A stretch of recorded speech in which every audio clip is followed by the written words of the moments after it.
Hi YouTube, this is Satadru and this is my first YouTube video, so I might make some few mistakes and I'm a little bit nervous honestly, so please do forgive me for that. But today here I am to talk about some few key issues about women's safety in our national capital and also in other metropolitan cities of India. And I have some opinions of mine. I just want to share it with you guys. And I mean, this is obviously in the context of the gang rape of a 23-year-old paramedical student, which happened a few days ago, which was really shocking and left us all shocked and heartbroken in the beginning of the new year and in 2012. Well, I have a few ideas which I would love to share with you guys, which might help to stop violence against women at least on a day-to-day basis. The ideas I will keep on the ideas which I've shortlisted in my WordPad is that the first thing I would love to tell is that we need a 911 like service in our country, like from our mobile phones or from any phone. Whenever we are in trouble, we can directly call a number for any emergencies, literally anything. Maybe it may be a road rage, it may be a pregnant girl in labor pain, or maybe some woman in trouble, maybe some man in trouble. I mean, literally anything. For that, we need a helpline which should be provided by the government, and that helpline, for me, I would prefer it to be a two-digit number, maybe 11 or 55 or 99. Personally, my best favorite is most favorite is 11. A two-digit number is obviously preferable since it's easily accessible and during emergencies. So that is my first suggestion, to have a 911 like service. And subsequently, there are a few points which I would love to mention also. Second thing is a GPS tracker. For example, you make a 911 like call to that center. Let's say it's 11. Okay, we call 11 and suddenly and instantly the place where you call, maybe it's a police control. Instantly they would be able to recognize and pinpoint your location where you are in the city. I mean, of course, we will go to the rural areas time by time. Initially, I think the best place to experiment these things will be and provide these services will be in the city. That GPS tracker would be able to instantly pinpoint the location of the place where you're calling from, and I mean exact location, and I mean it will be very helpful for the police to spot you at the site of the probable crime.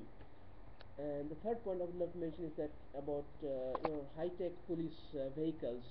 That, for example, when you make a call, what happens in our country is that it takes time, a lot of time for police to reach the spot.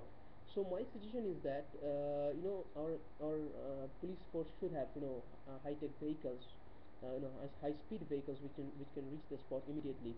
And in case of traffic jams or some sort of rush of traffic, I will suggest that it's better to have helicopter services. I mean, chopper services. That is, I saw in the movies that the US have that. I mean, since we are in a rising democracy, rising powerful nation, we should have these things. We should care about ourselves also at the same time. We should not lack in any other aspects. Like for example, I'm calling from Kalkaji right now, and instantly when I call, they pinpoint my location on through a GPS tracker, and this and if they really understand, I mean, most of the time if they really understand it's an emergency, they should be able to send choppers. I mean, helicopters to my place where I'm in trouble. If there is some traffic rush, or maybe that they can inform the local police over there to rush to the spot. My prime objective is to stop the crime anyway, because after the crime we can lit candles, we can mourn, we can do anything, we can march, we can protest, but what happens is something we cannot take it back. We cannot travel back in the time and change things. So just the first priority should be that to stop the crime anyway. And the fourth point I would love to say is that about CCTV coverage in our whole city. Initially, it should be the city, as I previously mentioned. The whole city of Delhi should be CCTV controlled. I mean, so that, for example, if I'm calling from Calcutta, okay, let me clear one point in this case. People may say that CCTV coverage will take a lot of, the whole city will take a lot of costs and everything. But my personal point of view is that though I'm very, amateur in this field, that see, this small mobile phone has a camera. Okay, so this doesn't cost much. If we personally can have these cameras, I mean the government can afford with public money and taxes to fit cameras along the city. And whenever I'm calling the police station of this one this two-digit number service, instantly they pinpoint my location. They switch on I mean the cameras should be always on, and they should be able to see what's really real time happening there. And also the local police should rush so that the crime can stop before it happens. And my fifth and the most important point is that about punishment. There are many people, humanitarian people, human activists, human right activists, and a lot of them, asking for not to hang those people who have committed this horrible, horrific crime. But my personal point of view is that some eminent person once said that fear is the mother of all moralities. Though I don't totally agree with that, but to some extent I do. If for example me committing some crime, if I say that I can get out of it, without getting punished, so I'll be like carefree. I mean, anyway I'll be free. So these persons should be punished. Punishment should not only be hanging or death, it should be a painful death, so that they can understand what pain they have given to the other person. I mean, this is really a kind of like wild attitude, or maybe some not very humanistic attitude. But you know what? Sometimes these things are needed to teach people that what pain is. I mean, if the other person doesn't understand the pain of the fellow person, that is what leads, or maybe to crimes. I think that is as I previously said, fear is the mother of all moralities. So people should have fear in their minds that if I want to rape a girl, if I want to kill somebody, if I do that, I'll be brutally punished. So the punishment and hanging, and I mean the death penalty of these kind of people who commit these horrific crimes, they should be brutally punished. And one thing, the last but not the least, I would love to add that there are many people I've seen in the TV channels coming up that adding that women should have these pepper sprays, they should have these electric things and all these things. Definitely they should have. That's really encourageable. But there are people who can misuse it at the same time. And let me be very honest. For even a bodybuilder, maybe as in this case, the guy was really tough, despite of being that he couldn't overcome six other guys, because it's practically impossible to become a Hindi film hero and save your girl from 10 guys beating you up, or six guys beating you up. That is practically impossible. It may happen in the silver screens, but it doesn't really happen in the real life. So keeping defensive weapons is good, but they can be misused on daily basis. So I think what is important is that the system, the police system, and the government system should be improved, rather than these kind of people self-protecting themselves. That is not very intelligent, I guess.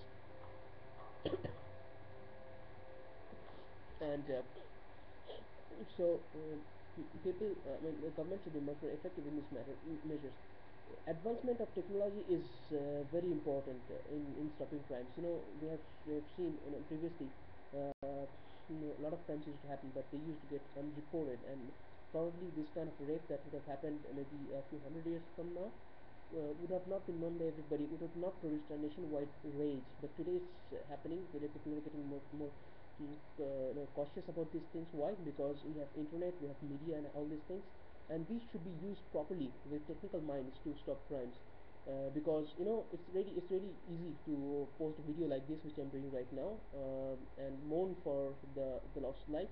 But once it's lost, it's lost forever.